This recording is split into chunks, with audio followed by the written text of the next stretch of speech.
being here this evening for the Candidates Forum. We very much appreciate your attendance, and we thank the candidates for participating in the Candidates Forum this evening. We'd also like to thank the Women's Club, Clifton Forge Women's Club, for co-hosting the event and also for participating in the panel. The Clifton Forge Fire Department for hosting the event here, and we appreciate them allowing us to use their facility. At this time, it's my pleasure to introduce Richard Crowder, who's going to serve as the MC this evening. Thanks, Teresa. A couple of things just for information of local elections. In the city of Covington, there's only 2 offices this year running for election. One is Commissioner of Revenue, and that's Kathy Kimberlin, and the city treasurer is Teresa Harrison, both running unopposed. Board of Supervisors, James Griffith, Covington District, and Stephen Bennett, Jackson River District, running unopposed. And with us tonight, we have 3 candidates. Ms. Joan Van Orsdal. Did I butcher that too bad? Beautiful. Thank you. Clifton Forge District running unopposed. And then the Clifton Forge West District is Richard Scholl and Jared Jenkins. That's the only office that's being contested this year. A couple of rules. If you have any questions, we ask that you fill out a form up here and hand it to these ladies in the back, and they'll hand them to me after they're reviewed. Each candidate will have 2 minutes to answer each question.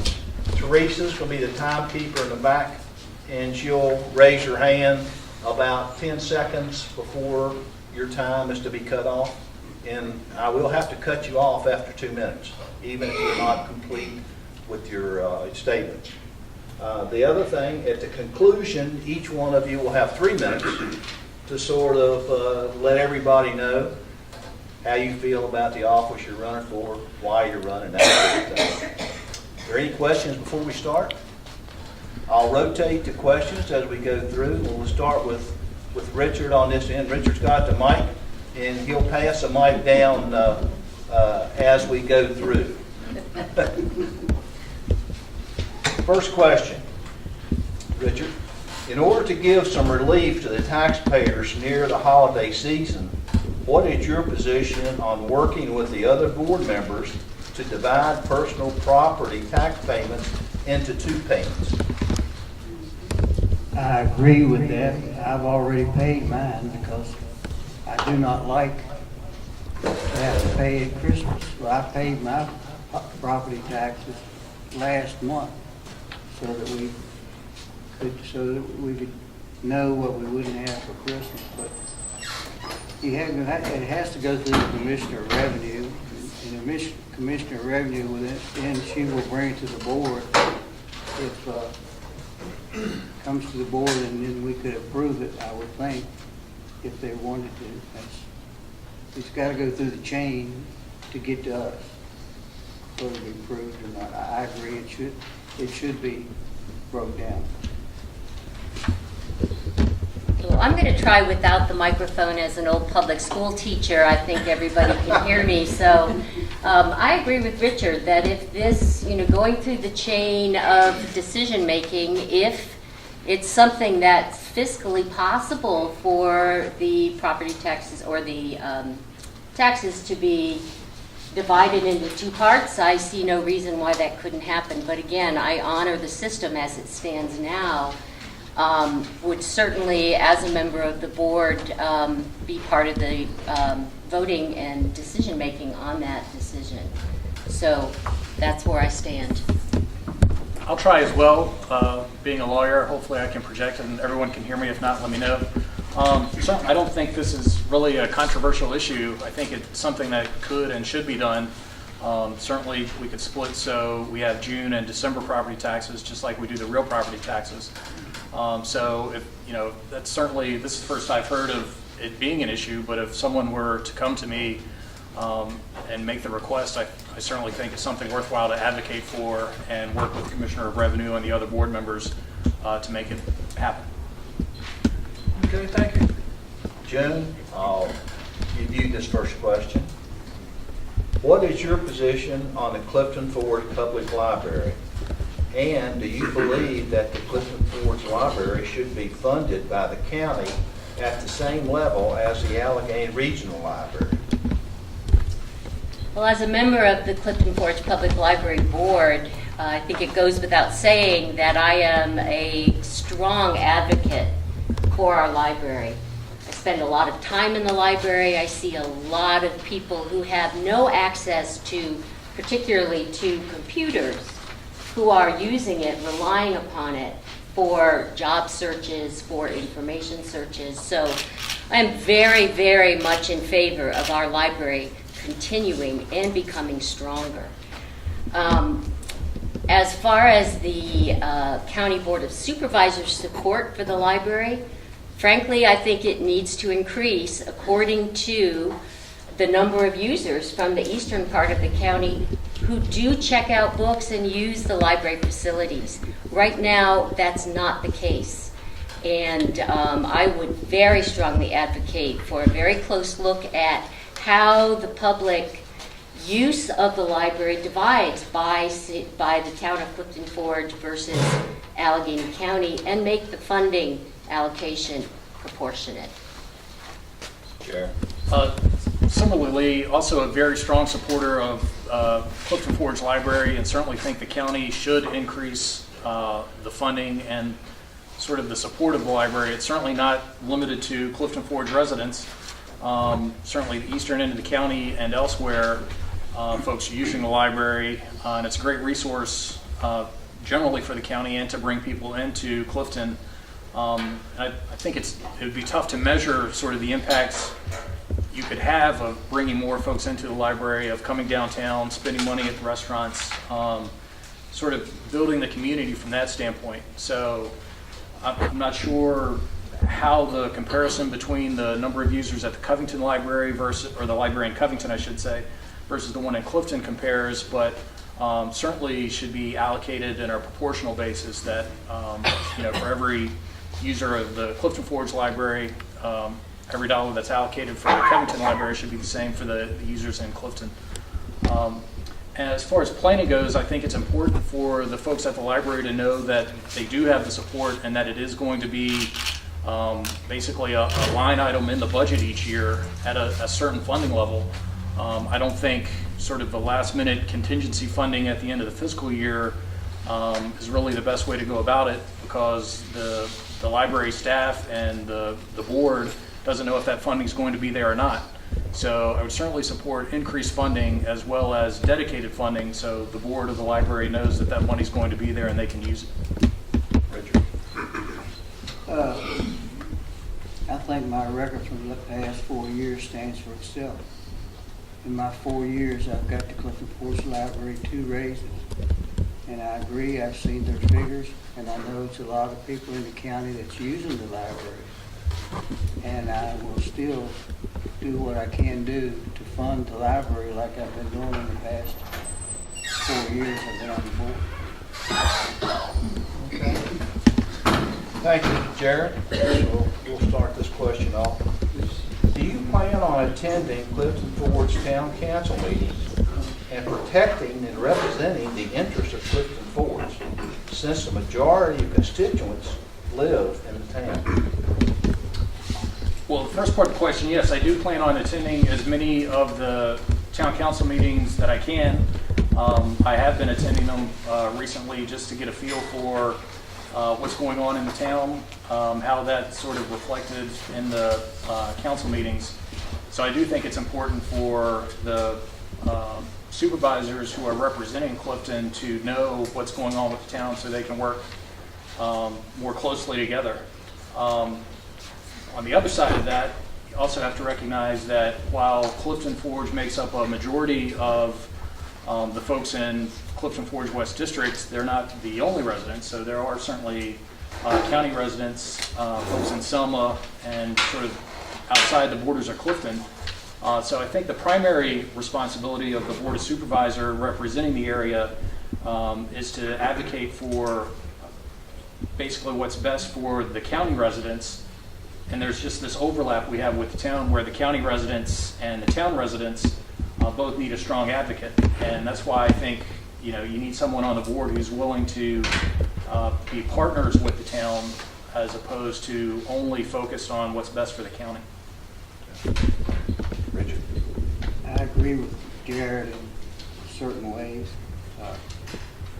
I know I have neglected coming to, I've been to some of the town council meetings, but not all of them. And I agree with Jared that by the way the district is cut up,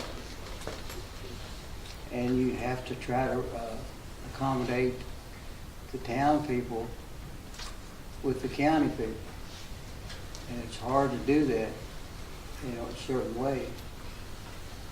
But I would come to the council meeting. I came to one council meeting, and as long as I don't think if we come to a council meeting that we should be thrown under the bus and say, what do you think in the county? I think if you want to talk to me personally, I'd be glad to talk to any one of the council members personally about anything pertaining to Clifton Forge, just like I did with the library. They came to me and wanted me to come and talk to them, and I did, and I've done everything I could to get them raised, and I would do the same thing if the town council would get in touch with me and say, come, I got something I'd like to talk to you about, and I would be right there.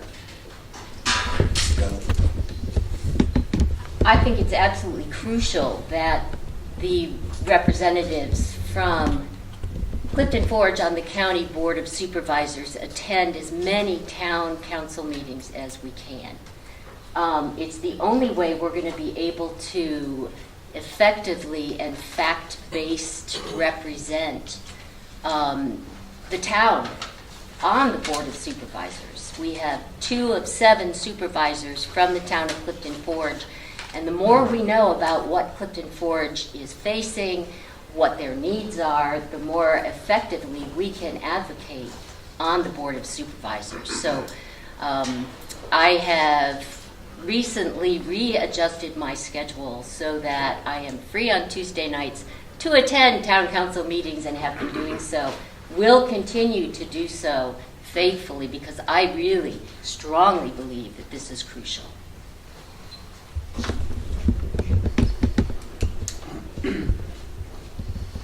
Okay, Richard, this one, we'll start with you. A lot has been stated about the cost of the water sewer bills in the county and in Clifton Forge. What would you do to stabilize or reduce these expenses for consumers? Some of you probably don't remember, but when Mr. Clark was the Public Works Director, he came to the Board of Supervisors and he told us that for the next 4 years that the water and sewer would raise $1 for each one.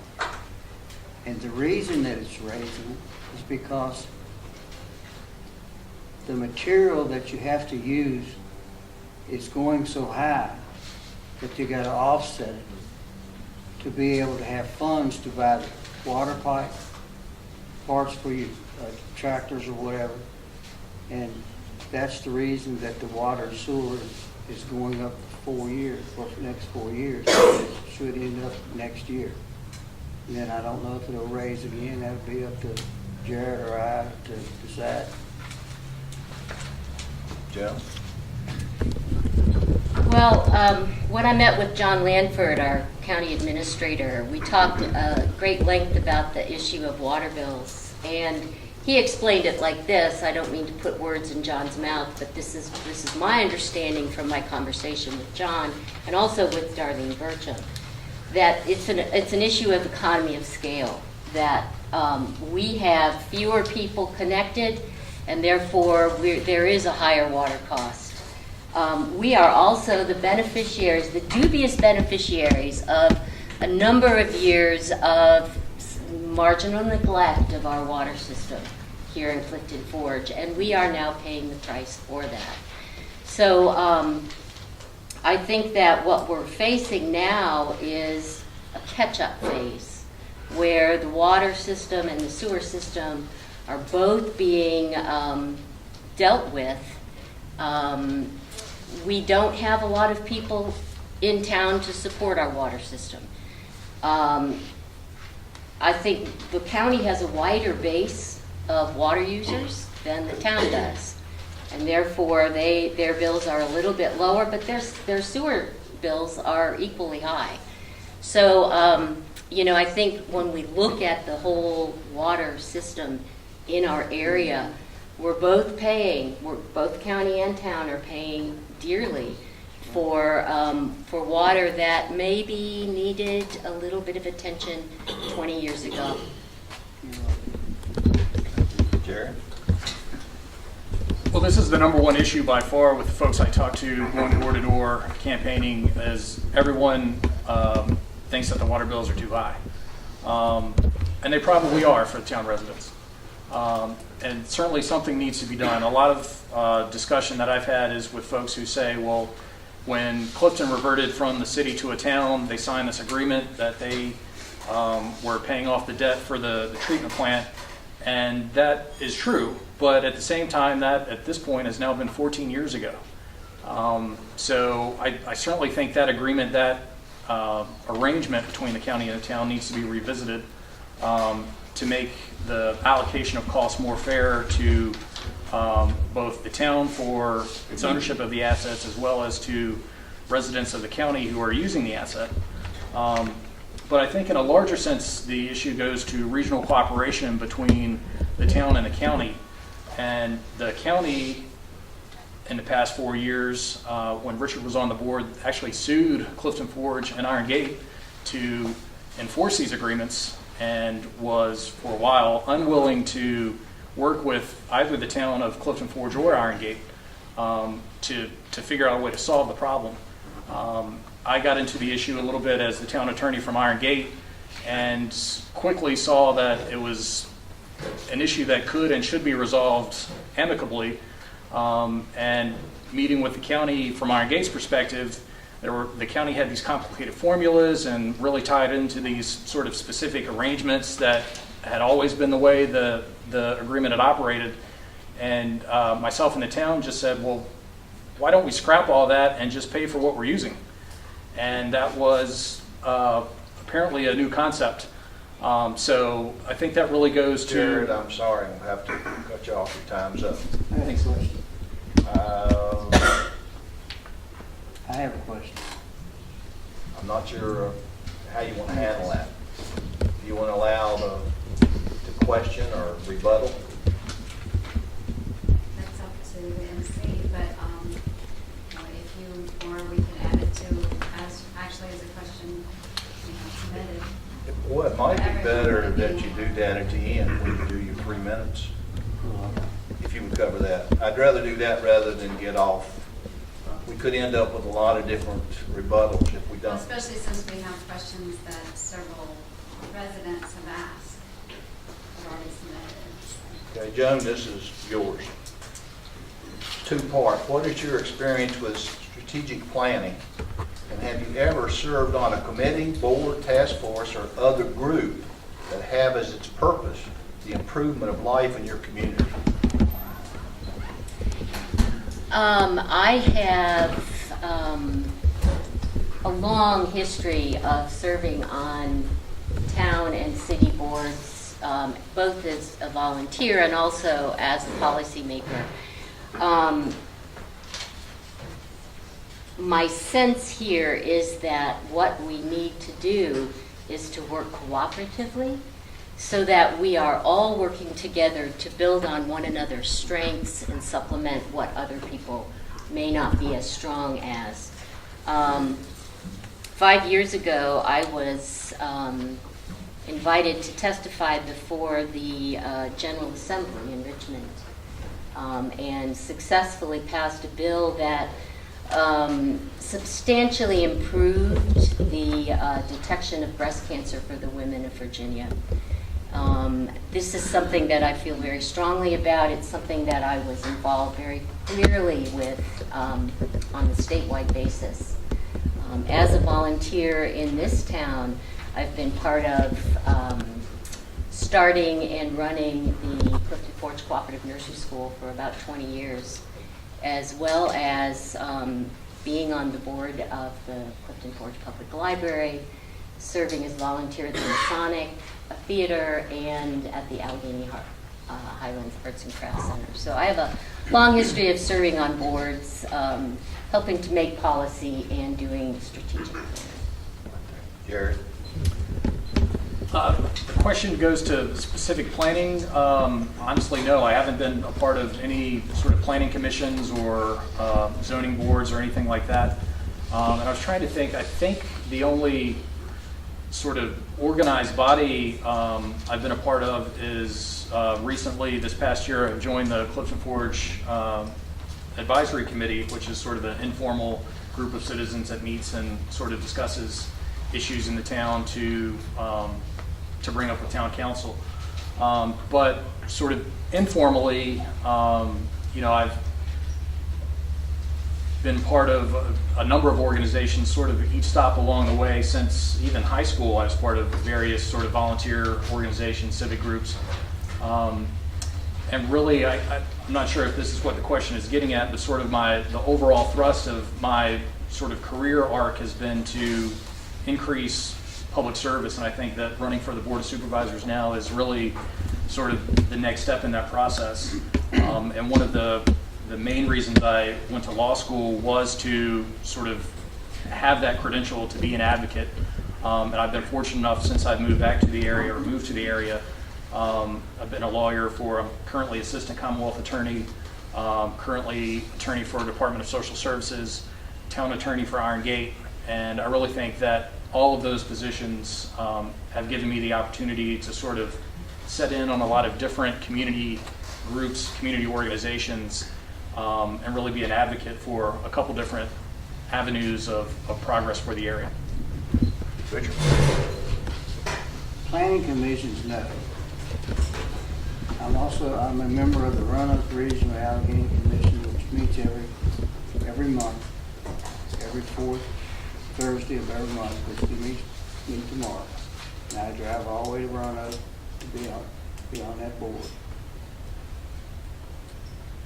I'm a president of the vice president of the Army Committee. When I was active in the fire department, I held the office of president. I held the office of first lieutenant. And when I was in the military, I had a lot of offices, but that's neither here nor there. Okay, thank you.